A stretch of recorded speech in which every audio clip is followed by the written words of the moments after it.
উত্তর কোরিয়ার ক্ষমতাসীন দল ওয়ার্কার্স পার্টির ৮০তম বছর পূর্তি উপলক্ষে পিয়ংইয়ংয়ে আয়োজন করা হয় বিশাল সামরিক কুচকাওয়াজের। এতে অংশ নেন দেশটির সর্বোচ্চ নেতা কিম জং উন। কয়েক হাজার সেনার অংশগ্রহণে প্রদর্শনী চলে ভারী সব সমরাস্ত্রের। উদ্দেশ্য বিশ্বকে নিজেদের শক্তিমত্তা দেখানো।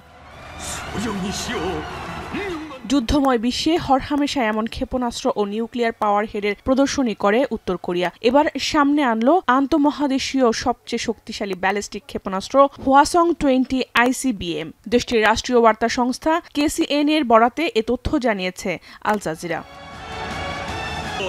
শুক্রবার প্যারেডে উত্তর কোরিয়ার দূরপাল্লার কৌশলগত ক্রুজ ক্ষেপণাস্ত্র, ড্রোন লঞ্চার সহ বেশ কিছু অত্যাধুনিক অস্ত্রের প্রদর্শনী হলেও সবচেয়ে বেশি গুরুত্ব পায় হওয়াসং-20 ICBM। দেশটির রাষ্ট্রীয় সংবাদ মাধ্যমের দাবি, উত্তর কোরিয়ার সেনাবাহিনীর সবচেয়ে শক্তিশালী পারমাণবিক কৌশলগত অস্ত্র ব্যবস্থা এটি, যা এবারই প্রথম সামনে এনেছেন কিম জং উন। হওয়াসং-20 দূরপাল্লার ক্ষেপণাস্ত্র একাধিক ভারী ওয়ারহেড দিয়ে নির্দিষ্ট লক্ষ্যবস্তুতে আঘাত হানতে সক্ষম। শত্রুপক্ষকে ঘায়েলে অনেক বেশি সংখ্যক এই ক্ষেপণাস্ত্র উৎপাদন করা হবে বলে জানিয়েছেন কিম জং উন।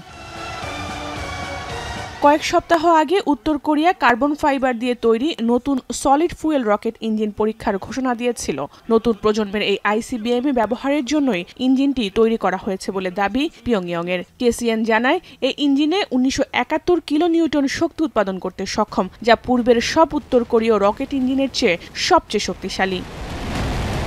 জাহানারা ভুইয়া, এখন বিশ্ব।